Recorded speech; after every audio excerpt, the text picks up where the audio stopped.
உங்களுக்கு ஒரு விஷயம் தெரியுமா? இன்னைக்கு இப்படி நடந்துச்சு தெரியுமா? அப்படின்னு சொல்லிட்டு, இல்ல நான் சும்மா சொன்னேன். இன்னைக்கு ஏப்ரல் 1 ஏப்ரல் ஃபூல் அப்படின்னு சொல்லிட்டு, பொதுவா இந்த ஏப்ரல் 1ஆம் தேதிய முட்டாள்கள் தினம் அப்படின்னு சொல்லிட்டு குறிப்பிடப்படுவது உண்டு. நம்ம பரிசுத்த வேதாகமத்துல யாரை முட்டாளுக்கு ஈக்குவலா சொல்லப்பட்டிருக்கு அப்படின்னு வாசிப்போம்னா, சங்கீதம் 53 1வது வசனத்துல, தேவன் இல்லை என்று மதிகேடன் தன் இருதயத்தில் சொல்லிக் கொள்கிறான். இப்படியாக வசனத்துல சொல்லப்பட்டிருக்கு. அதாவது கடவுள் இல்லன்னு யார் சொல்றாங்களோ, அவங்க தான் மதிகேடர் அப்படின்னு சொல்லிட்டு வேதத்துல பைபிள்ல சொல்லப்பட்டிருக்கு. இப்ப இவ்ளோ பெரிய வானம், பூமி, அண்ட சராசரங்கள், சூரியன் உதிக்குது, சரியான நேரத்துக்கு மறையுது.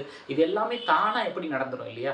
கடவுள்னு ஒருத்தர் இருந்தா மட்டும் தான் இது எல்லாம் கரெக்ட்டா சிருஷ்டித்து, கரெக்ட்டா அதன் காலத்துல, அதனுடைய நேரத்துல சரியா இது எல்லாமே இயங்க முடியும் இல்லையா?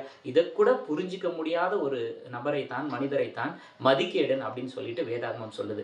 ஸோ எத்தனையோ பேருக்கு கடவுள் நம்பிக்கை இல்லாம இருக்கிற நபர்கள் இருப்பீங்க இல்லையா? ஸோ இதெல்லாமே தானா எப்படி வந்துரும்? நம்ம யோசித்து பார்க்கணும் இல்லையா? தானா வராது. கடவுள்னு ஒருத்தர் இருந்தா மட்டும் தான் இந்த சிருஷ்டிப்புகள், இந்த காரியங்கள் எல்லாமே நேர்த்தியா இந்த உலகத்துல நடந்துட்டு இருக்கு. So believe Jesus Christ, save your future.